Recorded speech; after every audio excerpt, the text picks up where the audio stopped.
Okay, this is Critical Discussions, episode 21.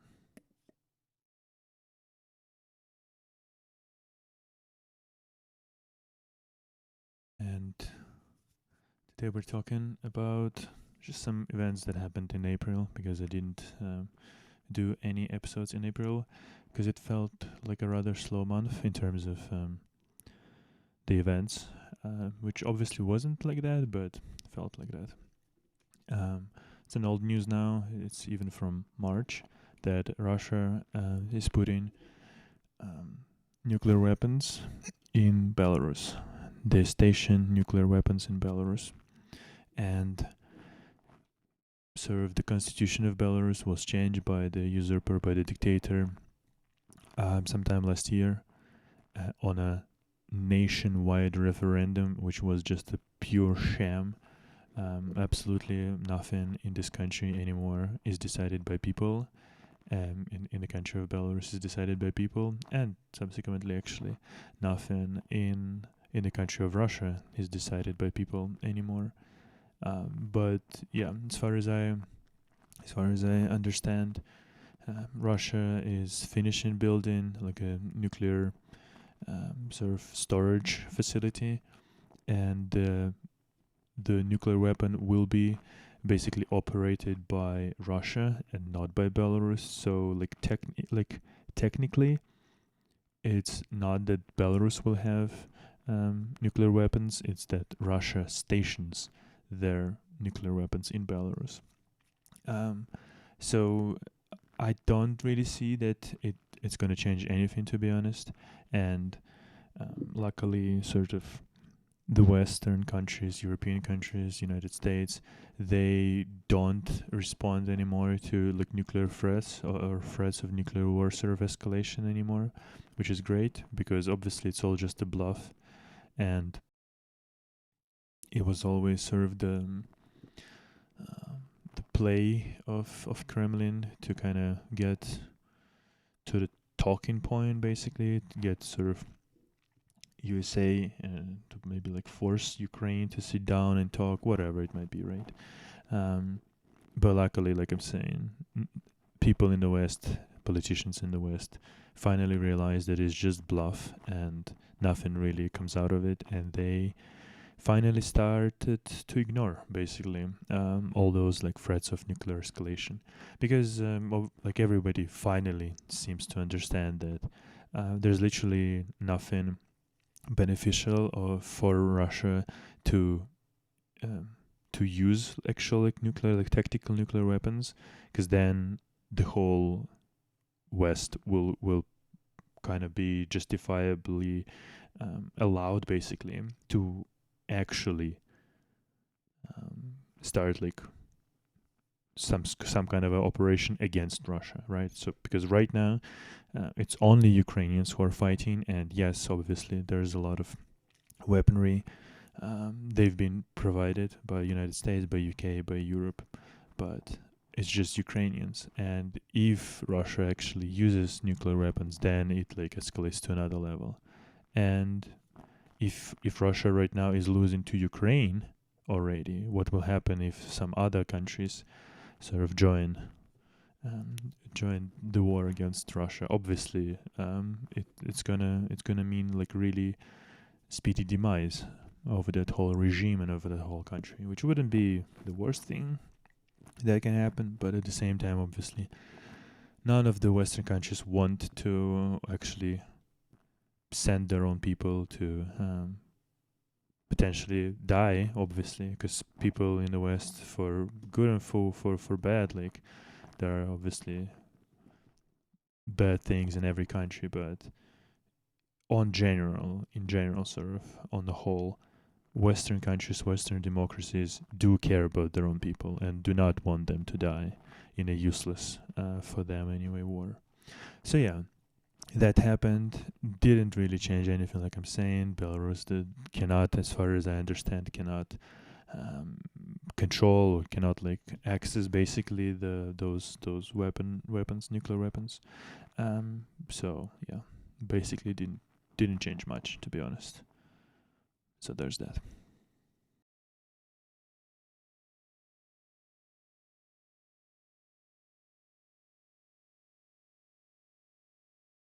some brain dead shit that Putler said in some interview.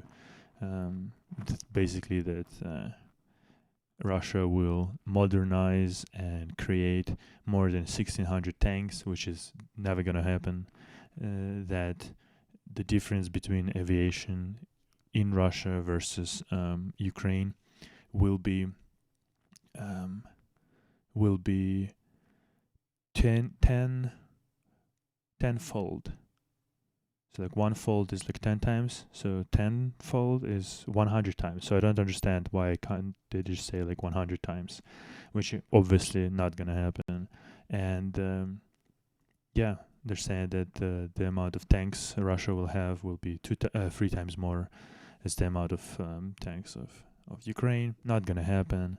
And because and I'm saying none of this is gonna happen is because Russia as a country is very it's totally corrupt, and it's totally bankrupt in terms of being able to actually create stuff. If it's not like if it's not modern kind of a joint venture between some Western country or like maybe whatever, like Korean country, Japanese, whatever it might be. If it's not a joint venture where like all the technology is brought up by the Western countries, Western, like I'm saying, in the mentality anyway, right? Not the China sort of shit, right? Not the dictatorship states of like authoritarian states of like Central Asia, whatever, and not Russia or Belarus.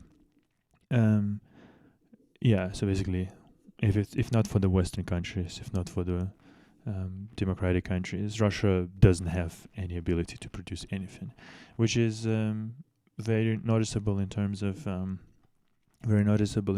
even like those sort of drones that even like simpler drones Russia cannot make on their own at all.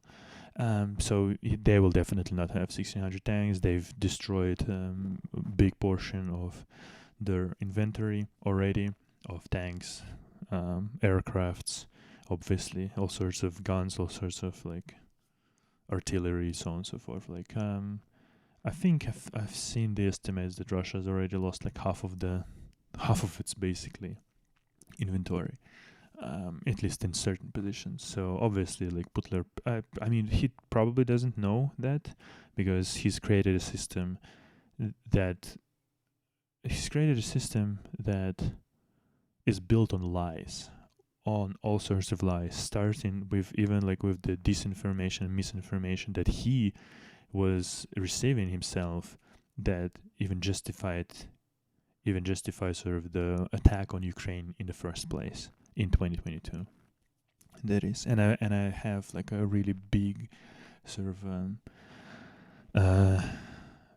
like a reporting done by journal by magazine called Verstka, but I'm going to talk about it, I think, next time in the next episode, because we've got quite a lot of stuff today to go for anyway. So yeah, it's just like it's like absolutely like this is a face of an absolute lunatic who probably on some level starts to understand that he is losing this war, and he is going to lose this war. Yeah, the only thing obviously I would want is for that to happen quicker, because it means that less Ukrainian people, Ukrainian civilians, Ukrainian forces, right, Ukrainian army personnel would die, and that's the only thing that matters really. Saving people's lives, because this is the most important thing in this whole universe, to be frank. A single person's life. Of normal people. Lives like of this cunt, of Putler. Yeah, I would really want, really prefer to end that life. For his life to end. Yeah. So just some brain dead shit. Like I was thinking, even like looking at more kind of at a bigger sort of list of points about this interview, but it's just so brain dead that it's like I don't even like. There's no real sort of help, or not help. There's no real value. That's what it is. No real value even going through that, because it's just brain dead propaganda that he himself is being fed, basically. So he doesn't understand the real picture, the reality of it all. Yeah. So fuck him. Yeah.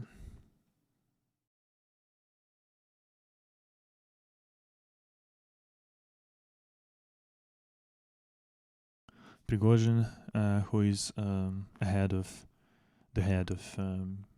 private military company called Wagner, right? Basically said that he kind of, I don't know, is it really like threatened? He just said basically that sort of his Wagner group is sort of losing the ability to fight in Bakhmut, and they don't have enough equipment, they don't have enough of munition, and he he's spent so much time shitting all over like Russian generals and so on and so forth, right? Talking shit on Shoigu, who is the head of like army, whatever. And now he's like basically begging them to give Wagner group some ammunition so they keep fighting. Otherwise, he's saying that we're gonna have to sort of leave Bakhmut, and that would expose one flank of the sort of Russian, in this case, already sort of defense, and that would mean the start of the demise of the whole Russian front, of the whole like sort of front of the Russian positions in Ukraine, and that would lead to collapse of the whole army in Ukraine that Russia captured in Ukraine, and so on and so forth, right? But it's so interesting that he first sort of spent, I don't know, months and months shitting all over those people, and then he begs them to give him weapons. It's like, okay, well, interesting tactic, right? So there's that. I really hope that he's not gonna get anything, and because sort of Ukrainian counteroffensive, which we're gonna talk a little bit later, is sort of about to start. I really hope that this is exactly what's gonna happen. That Bakhmut will be recaptured, and Ukrainian counteroffensive will begin, and it's gonna mean the demise of Russia on the whole, and Russian whole front in Ukraine. So yeah.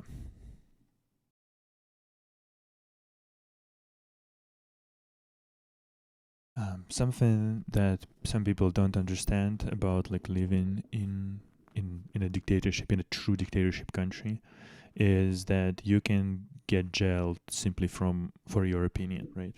So a guy participated in the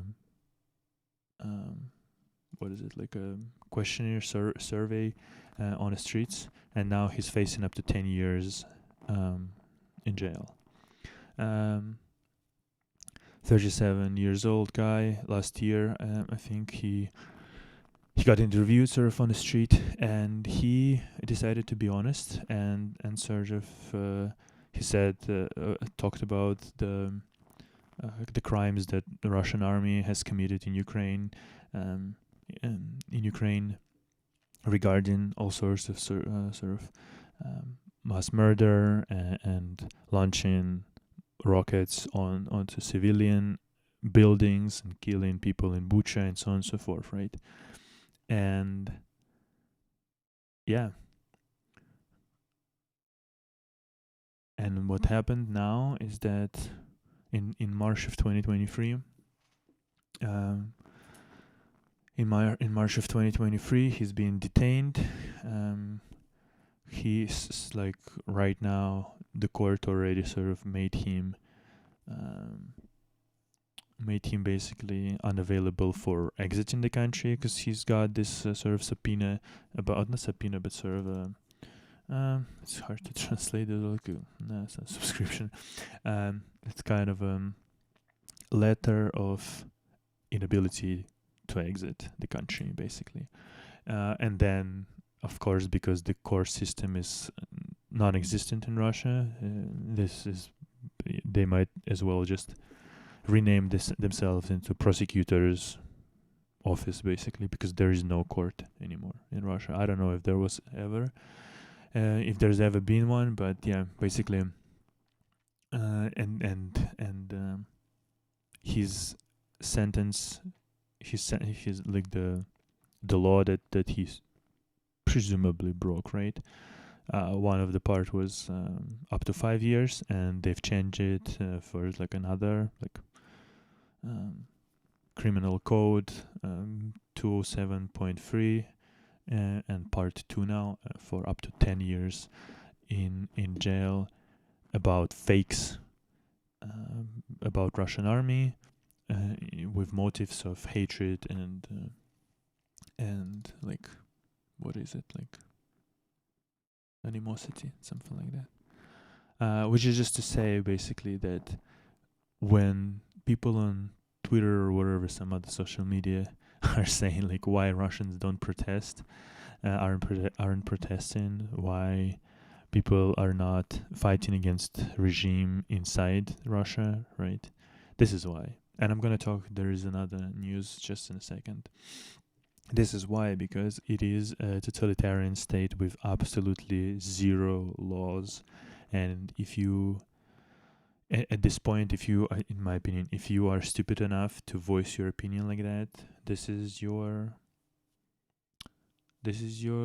life. This is your punishment. Which, yeah, like people who live in Russia, in Belarus, in for that matter, in countries like Iran or China, wherever, they should try to escape those countries, and in the meantime, try to keep their own life sort of intact, right? Try to keep themselves safe. And if it means that you will not voice your like opinions, real opinions, so be it. You just try to live, just try to survive, and just try to leave those absolutely despicable countries. And definitely never say anything in public like that, or in a circle that is not like your real good like inner circle of friends, right? Like not even like with some strangers, whatever. Never say anything like that, because you have only one life, and those giant oppressive machinery, oppressive apparatus, it doesn't care about you. It doesn't care about you, and you are not helping anyone if you just like say something, which like a lot of people also kind of think, right? And then you get 10 years in jail or whatever, because when you are out of jail, you have your life, right?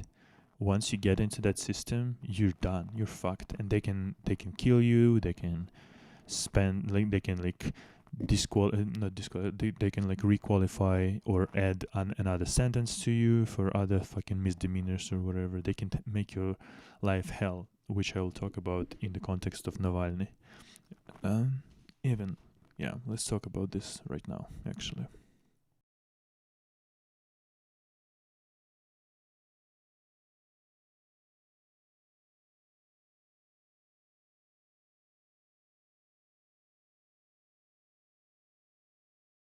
So let's talk about this right now, about the fact that Navalny has got basically um, he's got basically added another term for his um, for his already extremely harsh sentence, and his sentence, why? Because he's an opposition candidate, the first one to ever like really amass quite a lot of following, right? And the first one that Kremlin actually started to be afraid of, right? And in April, there was a sort of like a provocation staged by the head, basically, of that of the penal colony where Navalny is, and he's being like subjected to this kind of a torture, where in a small room, in a small confined space, where he is being where he lives, basically, right? They put like a awfully stinking man with him, basically, homeless man, essentially, to basically like to do this like basically like mental and psychological torture, essentially, because obviously in a small confined space, if there's a person who smells really bad, right, and so on and so forth, like it's like it's something to break you, basically, right? And so they've been doing it several times already to Navalny, but now basically they put that guy there, and they basically forced Navalny to kind of try to throw that guy out of that jail cell, I guess. I don't truly understand how exactly that particularly thing works, but the fact of the matter is that they wanted they wanted Navalny to basically use force against that man, which would justify basically taking extra actions against Navalny. And this is exactly what happened, basically, even though Navalny sort of said on camera, or I think on public, somehow, like a video registration system that's obviously in those colonies, in jails. He sort of refused to apply any force to that man. But and he said that, like, if he will be forced to enter that jail cell, he will have to sort of apply force to that person. And yeah, he basically stated all of that, but like obviously no one cares. That's what I'm saying. Like, as long as you are outside of the jail, you should try to stay outside of the jail. Yeah, so whatever. Like, he tried to be civil. He asked the administration of the policeman, basically, right, to actually take that guy out. Blah blah blah, and yeah.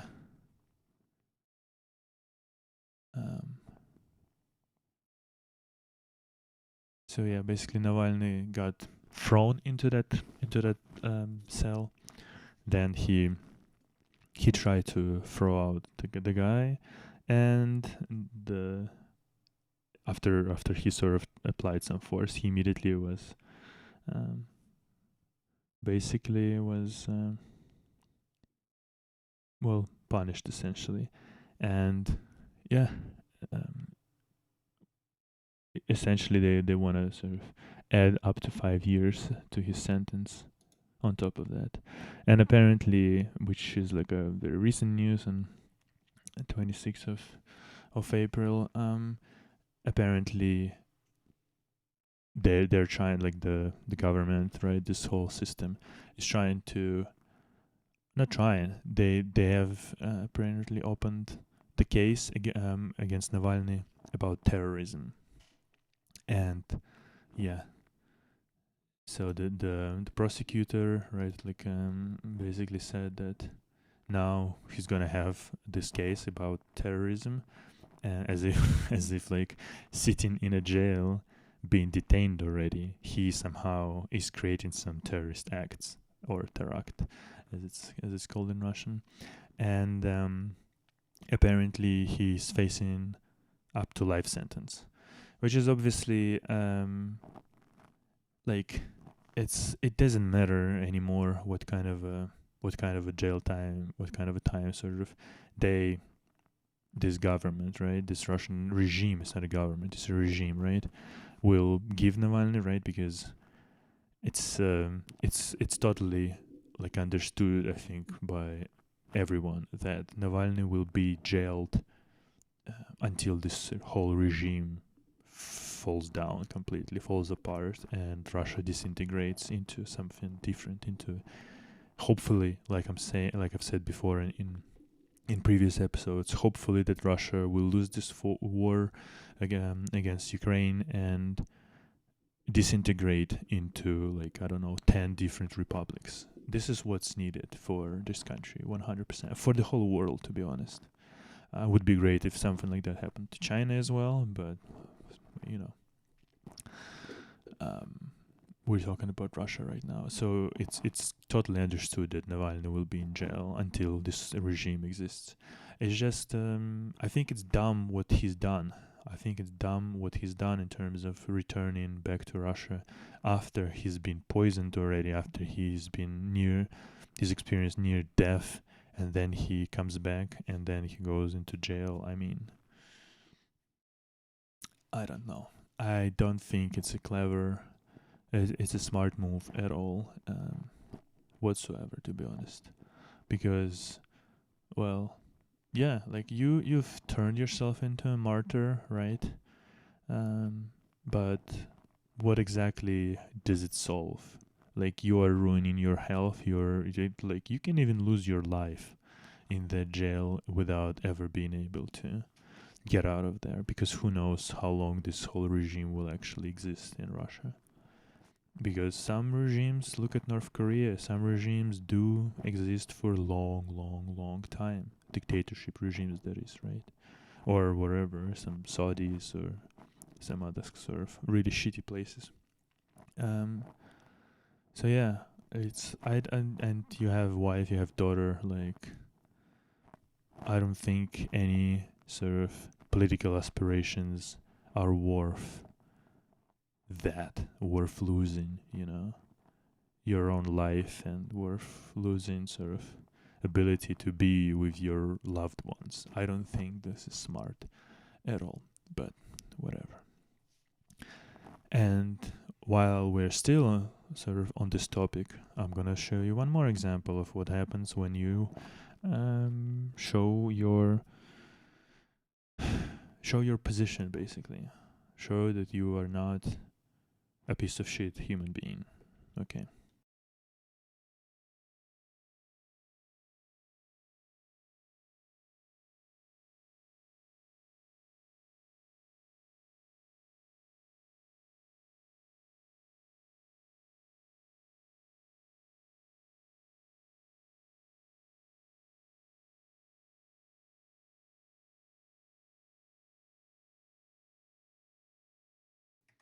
So a baker in Moscow is fined over anti-war cakes.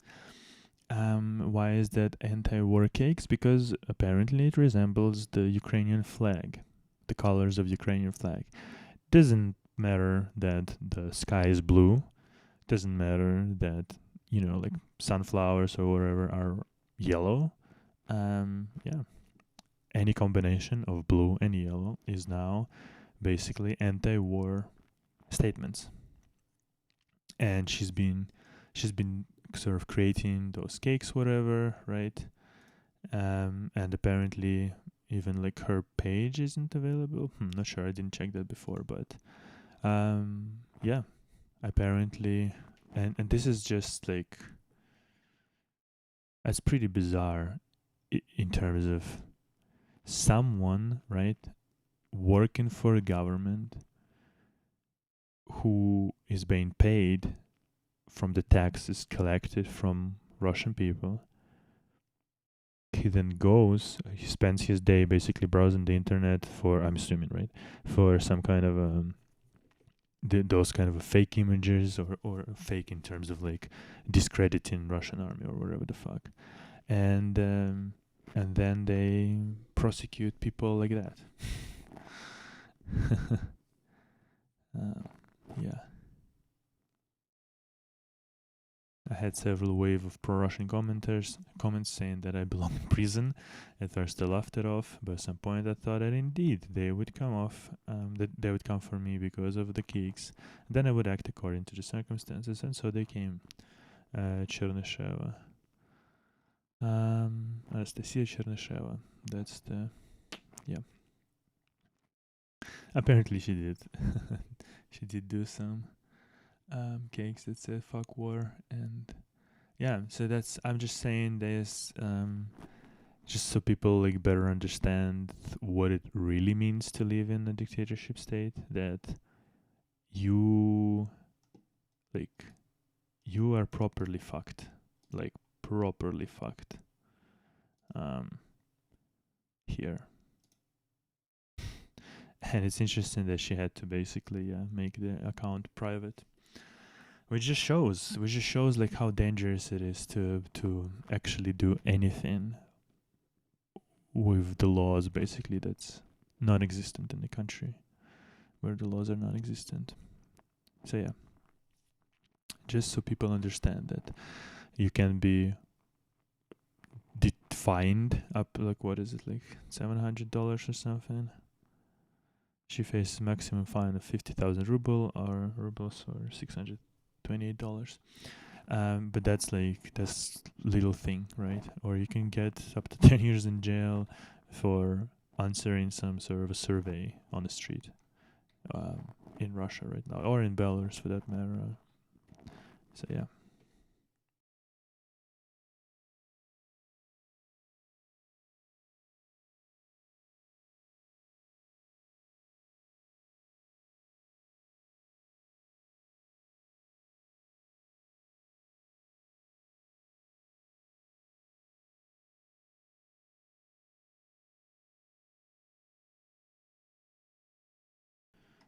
Something that happened recently is that Russia is starting to confiscate active assets of foreign companies.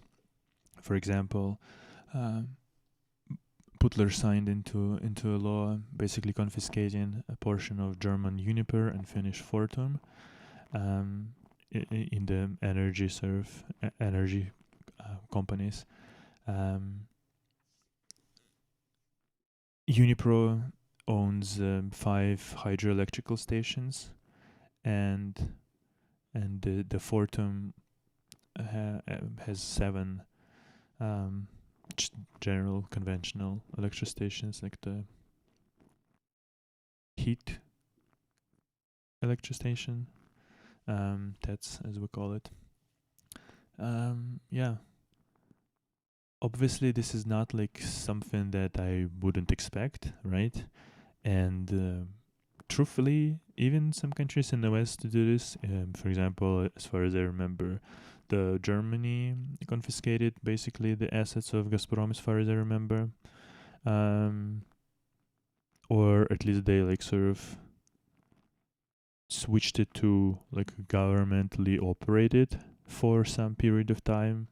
So this is not like something particularly new, especially when it comes to like energy sectors and something like very critical like that.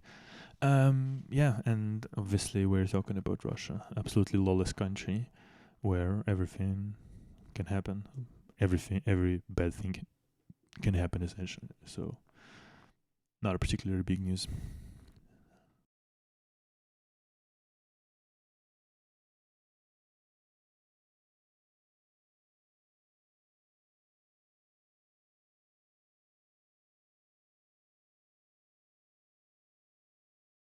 What's more important is that Russia is seeking help from India in terms of automobiles, parts for them, and even apparently food, which is interesting. Um, Obviously, this is due to sanctions on Russia, and right now, sort of Russia is already feeling that, at least like Russian automotive industry. Um, Obviously, India doesn't really need that, because like why would you risk sort of get under sanctions if you would be collaborating with essentially um, crime, like sort of criminal regime, right? Which is exactly what Russia is right now. But at the same time, sort of who knows? Who knows? Because it's a big country. There are a lot of people who might want to, make some good amount of money.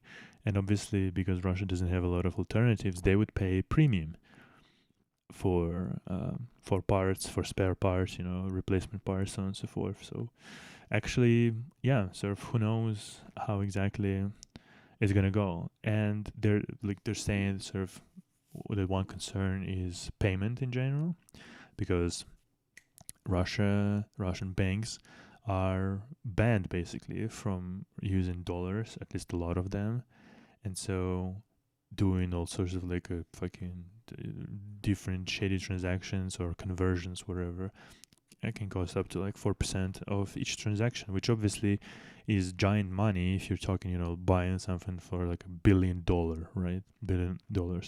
Then you're losing suddenly like whatever, 40 millions, right? Or something like that. Which is obviously a giant amount of money. So yeah, it's kind of a, yeah. I don't particularly know how exactly it's gonna end, but yeah. Some apparently some Indians representatives of Indian exporters are talking about exporting soy and some other agriculture sort of products into Russia. But yeah, we'll see how it's gonna go. Hopefully, I mean, I don't care one way or another really, but I hope like more and more countries sort of understand that dealing and doing business with current regime in Russia is something that people should frown upon, right? There's something that should be frowned upon, and people shouldn't be doing that. But it's money, and when someone sort of feels like they have an ability to earn quite a lot of cash, the reason sort of takes a backseat basically, way more often than I'd prefer. But we'll see.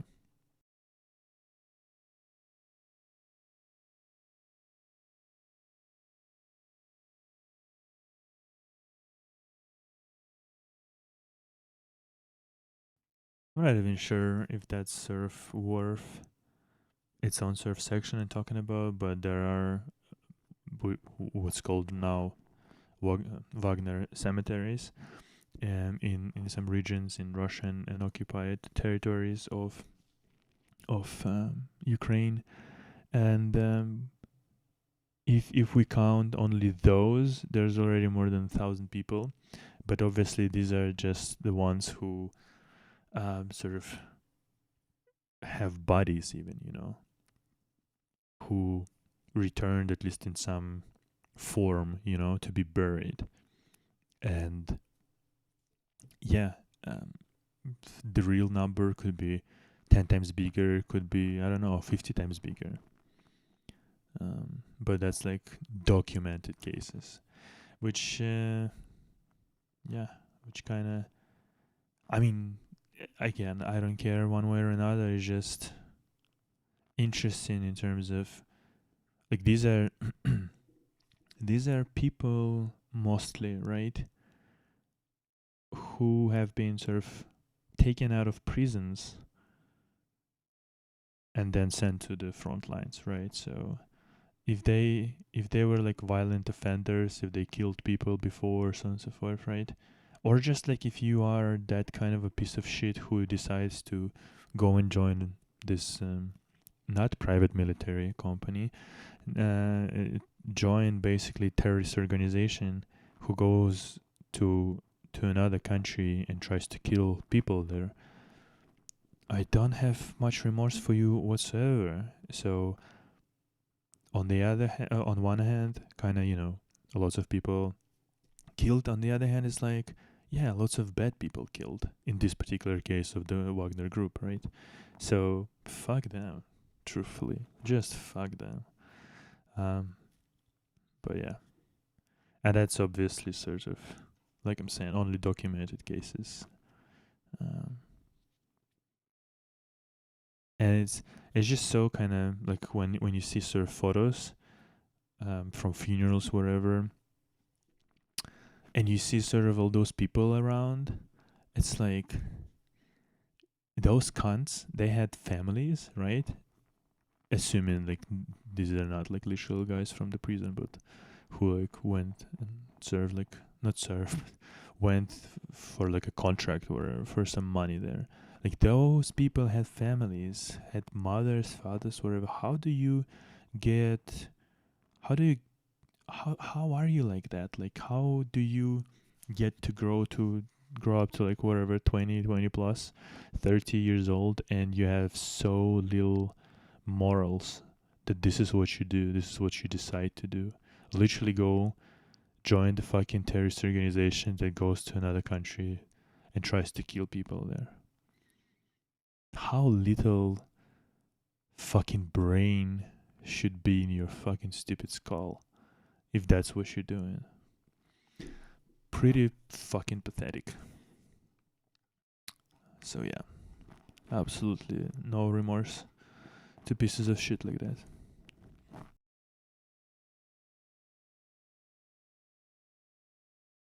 And on the contrary, Russia once again shelled, launched a missile at just a regular house, a regular civilian house in the city, in the Ukrainian city, right, of Uman, and they killed 26 people, including 5 children, and it's just horrendous. It's despicable. It's disgusting, and Ukraine said that it downed 21 out of 23 Russian missiles and 2 attack drones. But you see, like, you only need one of those missiles to actually land, and then boom.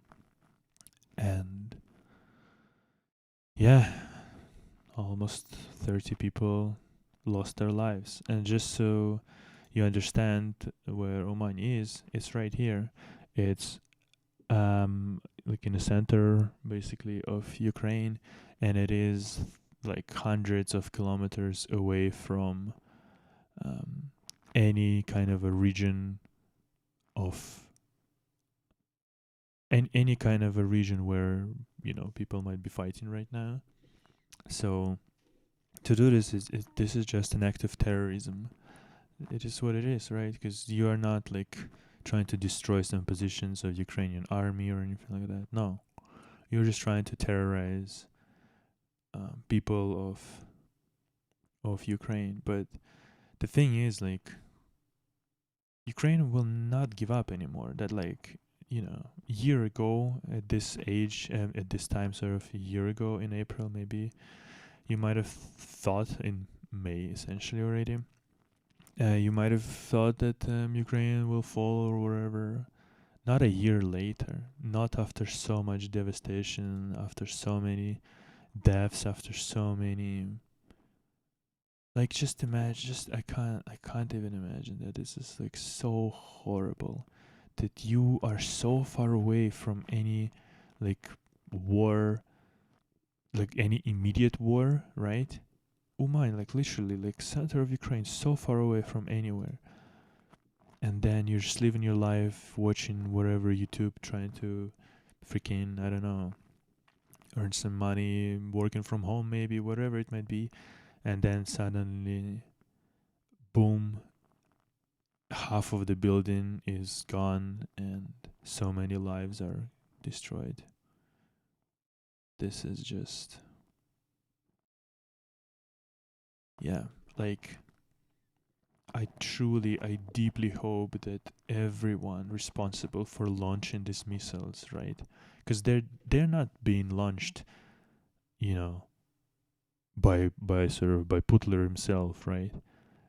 There are a lot of people responsible for these missile attacks on civilian buildings. I truly, deeply wish and hope that all of those despicable pieces of shit would be jailed to a lifetime in prison when this war is over, when sort of the when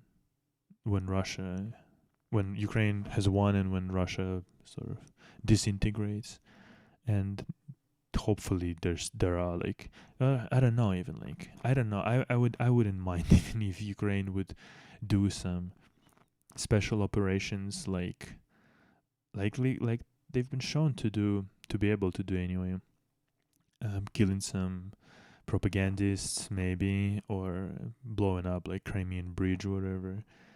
Do basically something that Israelis did after World War II, going around the globe and destroying, killing those who were responsible for absolutely heinous crimes against the Jewish people. Um, yeah, maybe Ukraine will start doing something like that, and you know what? As long as it is performed in a safe way in terms of like not destroying and not killing anybody else but those despicable fucking pieces of shit who actually were responsible for these murders of Ukrainian civilians. As long as long as it's done in that way, in safe way, um, yeah, I wouldn't even mind that. But better, of course, better would be like a proper judgment through court system and then jail time without a parole. Just you are jailed and you know you're gonna rot in jail and you're gonna die there. That's it. Like that's your life. That's the consequences of actions like that. And I think that would be good. Good punishment. Way better punishment than just a quick death, to be honest. So yeah.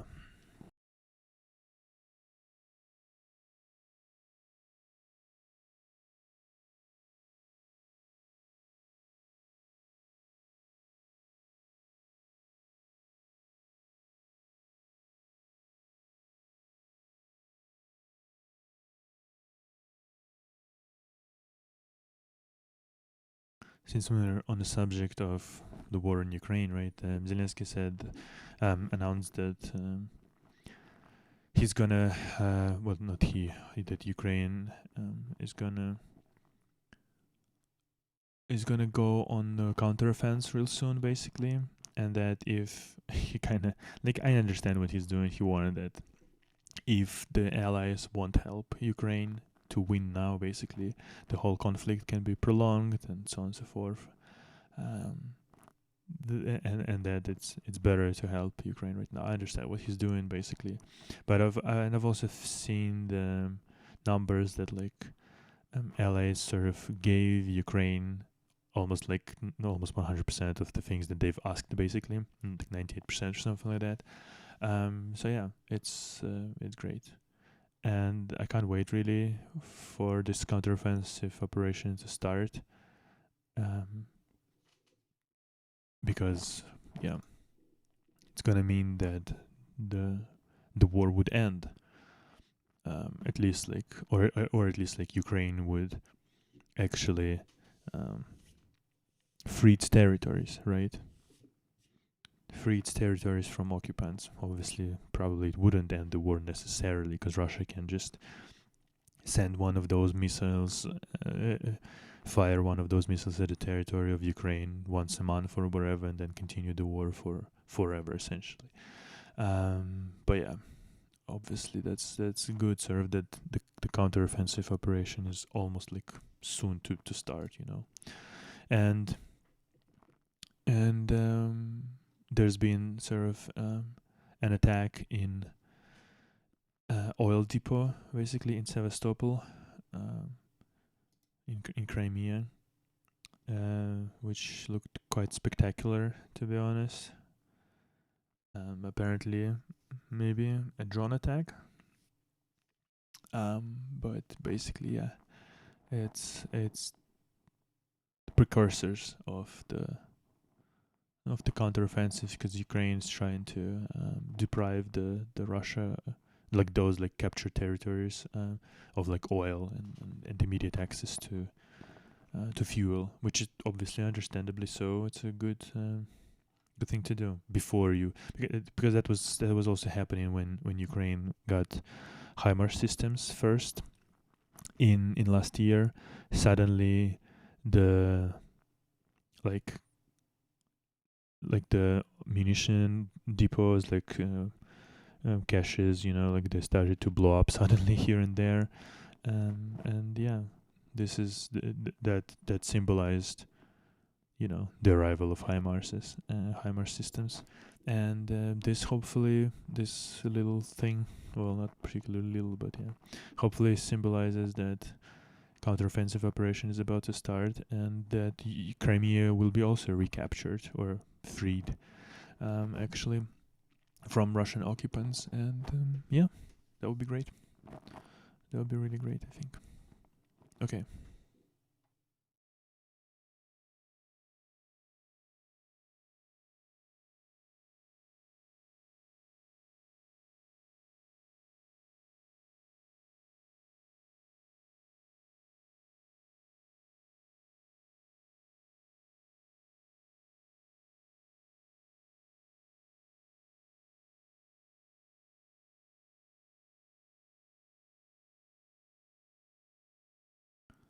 Okay, so Russia's oil export revenues fall 1/3 due to Western price cap, and it's great, but Russia still gets quite a lot of billions of dollars from sales of gas, of oil, of other natural resources. So it's not gonna stop. Um, it's not gonna stop basically this war. It's not gonna stop Russia from continuing what they're doing right now because they still have money, and uh, apparently Russia is selling to India quite a lot of oil as well. So you know, still some countries sort of for their own benefit sort of sell their soul in a way, which is I don't think this is what you should do. This is not particularly um, great look about just about that the whole thing and about like being like in a coalition with the Western countries, right? And then what's interesting is that Russia basically made secret the statistics of classified the statistics of gas and oil production. So now people won't be able to actually see how much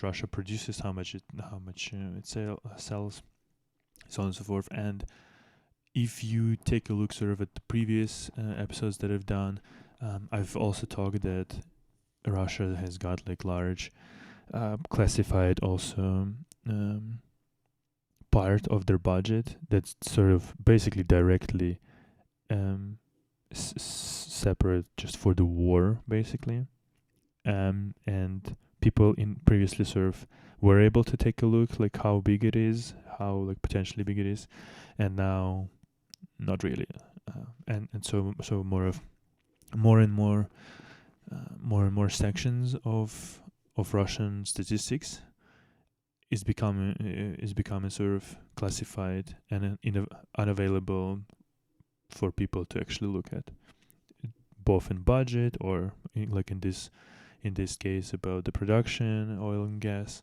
And it just shows like less more likely that more likely is the fact that basically things don't go as planned for Russia, and they're sort of kind of, I don't know, getting, I guess, a bit embarrassed that things are actually turning into shit, and they don't want other people, sort of adversaries, right, to see that like the real what's actually happening basically in the Russian economy and Russian budget and yeah, Russian in Russia in general. So they're classifying things left and right now, and while creating more and more outrageous laws that actually allow to prosecute people for any number of shit fucking pretenses. So yeah, that's the Russia for you nowadays.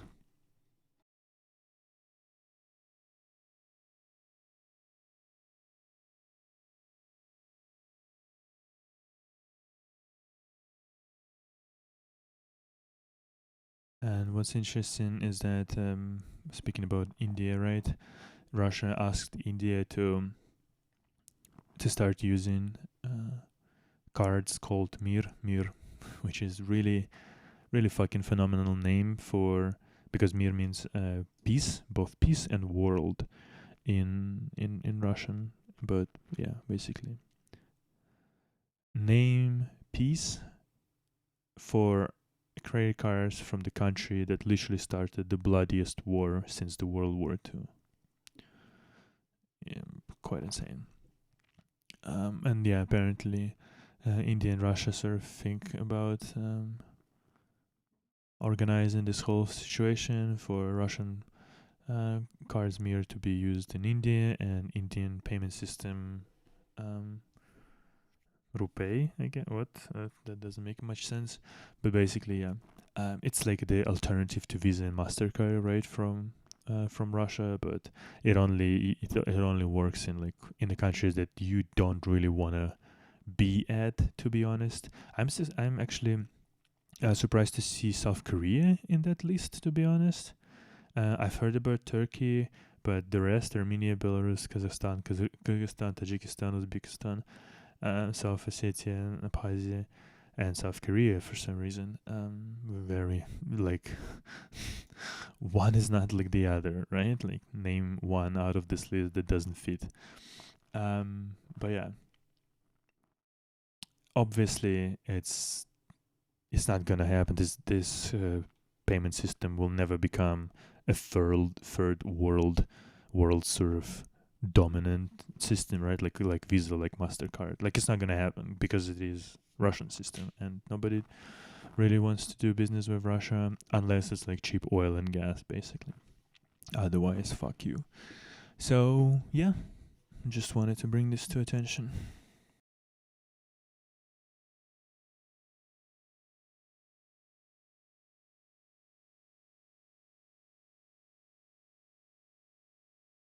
And sort of while Butler is ruining Russian economy and whatnot, his own daughters are doing quite well.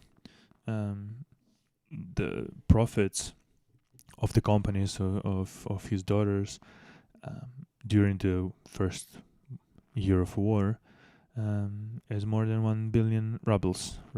So like, you need to divide it. Basically, I guess you can divide it like by 80, I think. Right. So they're doing pretty fine. While Russia classifies the production numbers, statistics about oil, gas, whatever, the daughters are doing just fine, earning 1 billion rubles a year. Profits, 1 billion rubles of profits, not just earning, just important profits. Yeah, that's pretty interesting. So it's generally sort of the situation in Russia, right? Like, one law for me and another for thee, right? Like, one set of circumstances for us, those who are in power, those who are directly sort of associated with Butler, or whatever, like from with like other FSB, KGB sort of cunts, and the other sets of laws for regular people. So, and it's just so fucked up that some people, even after a year of war, still believe in propaganda, still feel like Russia is somehow doing something correctly, and so on and so forth. This is beyond stupidity. This is just beyond stupidity.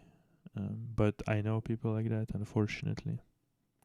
Unfortunately enough, I know people like that. All right.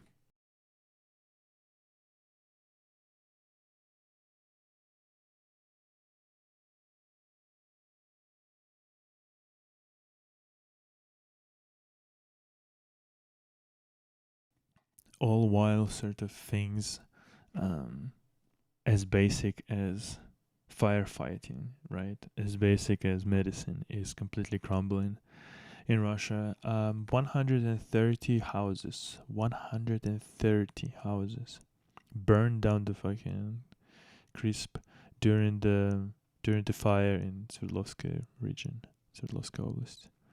130. Like, luckily, luckily, I mean, it's terrible that it actually happened, but only one person apparently died. So that's, again, somehow, luckily. But more than 600, almost 700 people are without home now. And yeah, basically, apparently, the what set the fire was burning of some kind of a what is it called, sawdust. Um, yeah, and then it started to spread to houses, and then the whole sort of village basically burned down, or most of it, which is just like terrifying, something really terrifying. And yeah, yeah, and people immediately got 10,000 rubles, which is just pathetic. It's like $120 or something, and they can get up to 300,000 later. But like that's not enough to rebuild a house, to build all the things that you've potentially had there. Like this is it's a joke. It's a goddamn fucking joke.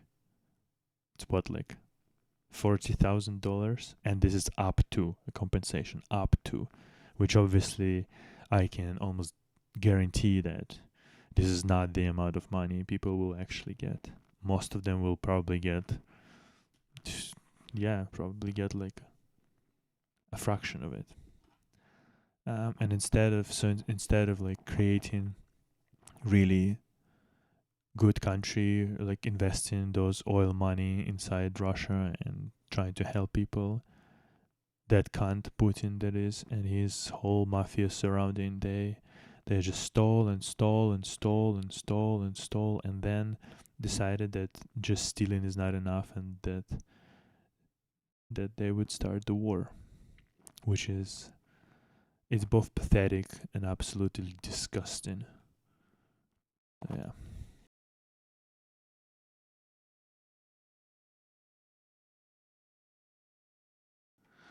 All while Butler is is calling basically um, deal of the century, sale of gas to China with a discount of 70%.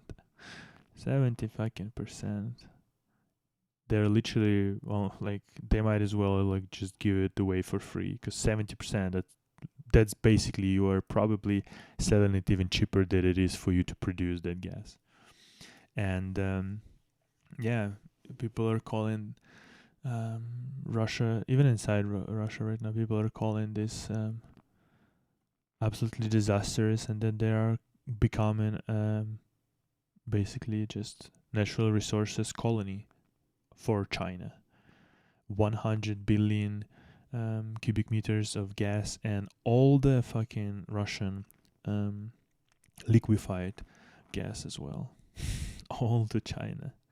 China will be probably one of the biggest benefactors of this war, because yeah, Russia is just giving them everything with a giant discount, and they're not even getting that much back in return. To be honest, I don't see it. I don't feel like that. Um, yeah, it's just insane. I mean, it's good. It's good it's good in a way that there are a lot of like those higher ups in Russian government who are actually absolutely fucking brain dead, and that they can't conceive of some 4 or 5D chess kind of a shit. No, they're just morons um who got lucky in the life, that they were friends with Putin, and that cunt was lucky that Yeltsin has made that fucking ginormous mistake of actually putting him as his next successor, basically. And then then they just decided, okay, while we're here, we might as well fucking steal everything that we can, and this is what they've been doing. But obviously, you can't build anything like that if that's your whole life ideology, sort of, and position in life. So yeah.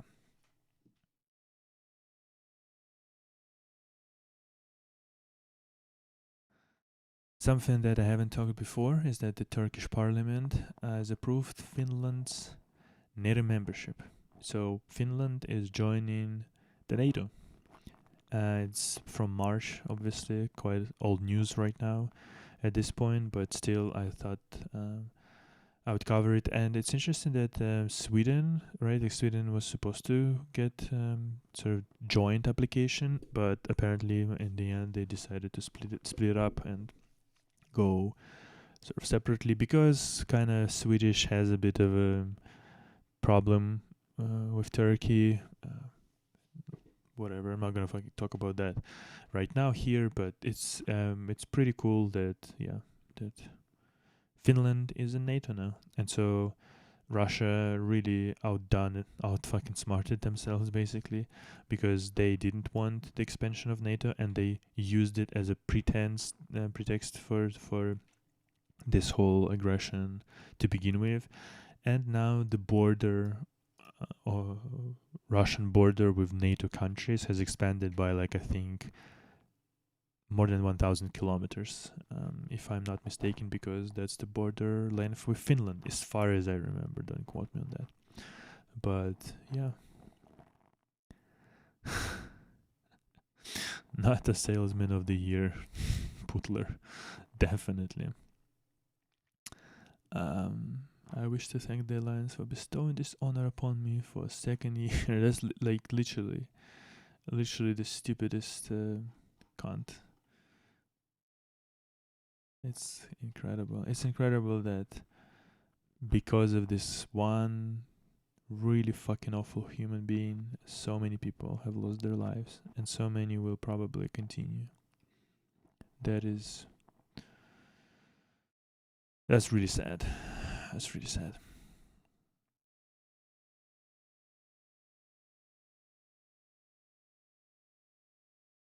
And on the subject of how presidents, like how real presidents look, that was Zelensky going back from Donetsk region, and he stopped by with with military personnel, obviously, but also just stopped by to get some coffee at some small shop, and he just photographed with people,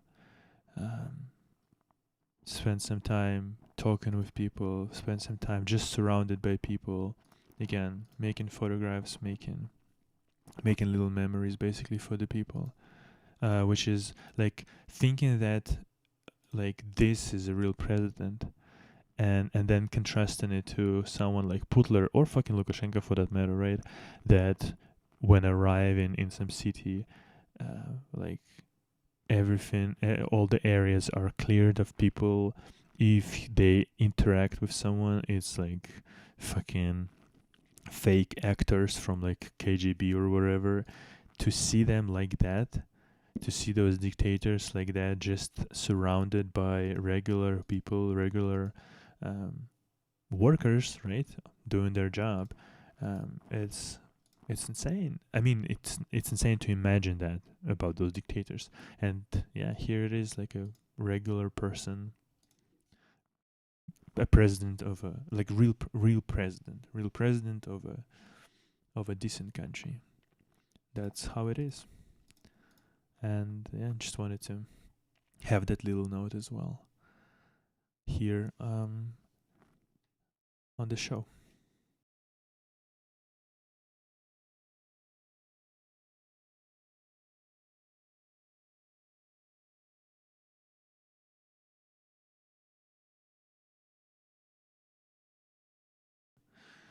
I think I'm gonna actually call it quits here, I guess. I have still quite a lot of stuff, but um yeah, I think we're gonna okay, listen, okay.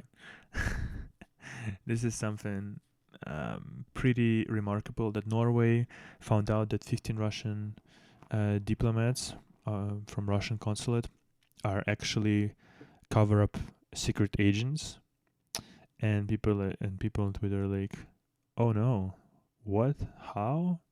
Wow, no way!" Which is exactly like my reaction as well. Like, basically, all of those consulate, so-called consulate workers, diplomats, and so on and so forth, they're not diplomats. They're literally KGB agents, because there is no diplomacy in Russia anymore. It doesn't exist. So those people cannot be diplomats. So it's pretty remarkable, like I'm saying, yeah, pretty remarkable that so many Western countries don't really understand that yet, or still don't understand it, you know. But yeah.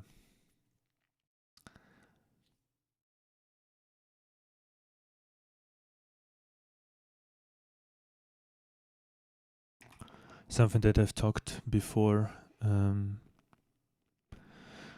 when covering a little bit about Iranian protests against the hijabs, is something that I said that unfortunately I don't think things will change, and I don't think Iranian people will be able to topple their government, at least not without like external support, not without army, you know, sort of switching sides and actually, you know, essentially taking the side of the people. And yeah, this is exactly sort of what's happening. A lot of people were murdered and prosecuted already, and now apparently, people who's gonna be sort of not who people who won't wear hijab will be now dragged into criminal courts, and you can't appeal those sentences, right? Um, and apparently there's even sort of apparently there's going to be, which is something reminiscent of Russia, sort of crimes for propaganda of removing hijabs. So if you just removed your hijabs, it's one thing, but if you took essentially like a sign, fuck the hijabs, whatever, right? Then you will get even harsher prosecution. And I get because Iran still's got as far as I know, the death sentence that can literally mean your life, just because you don't want to wear some oppressive fucking piece of garbage, piece of clothing. That is another fucking level of sinister, truthfully. First of all, that women are even forced to wear that shit, and if you don't want to wear that shit, you can be sentenced, and who knows, even killed. And if you, yeah, say to other women like no to that garbage, you get even harsher sentences. That is insane, fucking insane.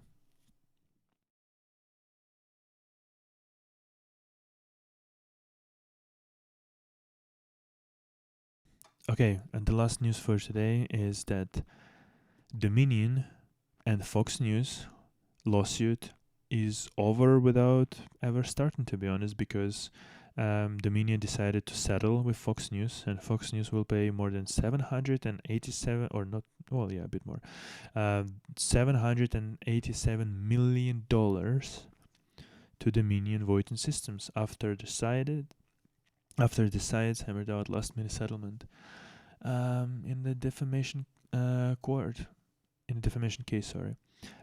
So Fox acknowledged the court's ruling, finding certain claims about Dominion to be false. However, the network will not have to admit on air that it spread election lies, which is something I think that was sort of one of the key points in that whole lawsuit, that Dominion wanted Fox to basically admit that they've spread misinformation and lies. But I guess almost $1 billion sort of feels a bit better for them. I don't know. I don't know what I would do in such case. Truthfully, I don't know. I don't know if that's the correct decision. I'm pretty sure that Dominion is in another lawsuit with somebody else right now.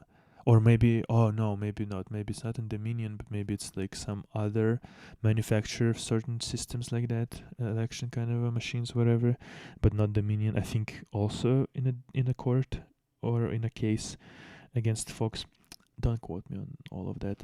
Anyway, I don't know what I would do, to be honest. It's almost $1 billion. It's probably way more than the company like makes in a year. At the same time, if you are about this whole sort of like, let's get to the truth and let's force fucking Fox to admit that they lie to their audience. I don't know. The settlement almost feels like a loss, to be honest. Especially apparently that because Fox had about 4 billion of cash in hand of on December 2022. So yes, it's a giant portion. It's like a fifth of their money, but at the same time, they're not gonna be paying that much money all the time. So who knows? They might just Fox. I mean, might just think that whatever. That's just part of like doing business. That's by the by, basically.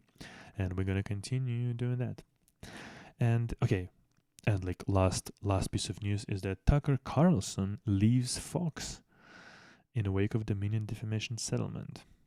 Fox News announced it parted ways with right-wing host Tucker Carlson. His last program aired on Friday, which is something really interesting. And interesting in terms of like Tucker Carlson has got a lot of sort of media presence, right? He's pretty famous, so I'm pretty sure he's not gonna be without a job. And who knows, he might just even start his own sort of media, wherever, in his own like channel on YouTube or whatever, like who the fuck knows, right? Um, People like Alex Jones have done something similar, right? And I think they are alright in terms of like money and stuff like that. And Fox will not really change apparently, because once again they did not have to admit on air their lies. So with or without Tucker Carlson, Fox will continue, I guess, to spread some lies and misinformation, which is not great. And yeah, but it's kind of a pretty big news, to be honest. And I didn't see this one coming, that Tucker Carlson would leave Fox. But as far as I understand, it was him who kind of spread that propaganda on air, and probably company blames him for losing so much money in this like settlement case. So probably they were like justifiably pissed at him, pissed off, and so I guess that's a price to pay, right, for you as a host. But it is just so unfortunate that he personally will not will not get will not be will not be held accountable. That's what I'm trying to say. Even though apparently he knew all well that what he's saying is just lies, basically. Because there were like during that case, there were like either like leaked emails or actually emails that they had to give to the judge, sort of things like that, right? But yeah. Anyway, okay. Don't forget to like, share, subscribe, comment. Yeah, I'm gonna get more news.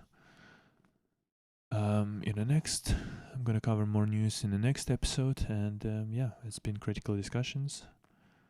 If you can donate something, I would deeply appreciate it. All the links to all the relevant social media are at criticaldiscussions.net. If you have any topics that you want me to cover, please suggest them once again in the comment section.